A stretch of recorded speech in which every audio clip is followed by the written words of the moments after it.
Hey, this is Kimber Wiggins. I had to re-record this GoFundMe personal statement, I call it, because I tried sending it through text message to my email, and it kept on saying the size file was too big. Here's the story. I trusted the wrong people for many years, got involved in adult entertainment, had no business being in the first place. And with the extended abuse, violence, domestic violence history that I have, and now I left that industry, the adult entertainment industry, forever for good, and now I'm paying for it. I left with nothing, and I came into the business with nothing, and I left it just the way I came, broke, penniless, almost going crazy. Just because you're high functioning doesn't mean that you're not going to have problems. There are many well-known people over the years that are high functioning and have mental health issues. And I'm frankly getting sick and tired of being judged for someone that I used to be. Judge me by the person that I am now, not for something that I used to do last year, because this is 2015. 2014 is over. This is a new year, and I want to start fresh, anew. But in order for me to do that, I need funds. I need financial assistance. How am I supposed to get into an apartment? I'm only getting $820 a month on SSI. I'm not getting any other income. Due to my disabilities and the complexity of them, I've been out of work since 2007. And I've tried to find work over the years, but because of personal issues and, again, the mental health issues, I was unable to get work. And now that I'm out of that line of work for good, I regret not knowing more about what I was getting into. Because if I had known then what I know now, I would have definitely not gone into it.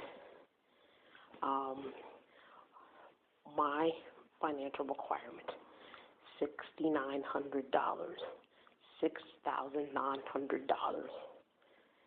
It took me hitting rock bottom many times to finally learn how to manage my money properly. I was put out of a place illegally by somebody who I used to do porn work for, and now I have to replace everything over the past few months, and it's been a drainer. It's hard to manage money when you basically lost everything, and it's expensive. And the friends that I thought I had, they turned their backs on me. They don't even talk to me. They ignore my emails, my calls. One guy I was calling intermittently for 2 weeks, almost 2 weeks straight, not back to back, but he won't answer my calls. I sent my phone number, emails, texts, pictures of the situation that I left. Basically, the place that I was living at was so deplorable. I didn't even want to breathe the air in the kitchen. I didn't even want to cook food. I didn't even want to eat the food in there, and I bought it. And it got to the point where I had no choice but to leave. They didn't want me there, so I left. Basically, I didn't want to be with that man that I was living with. And when it became obvious that I didn't want to be with him or involve myself with his business, things got ugly. If a person doesn't want to be involved in a certain type of business opportunity, leave that person alone. If they're obviously going through mental health issues and symptoms, leave that person be. That's all I asked, and they kept on coming in my face, the people that I was living with.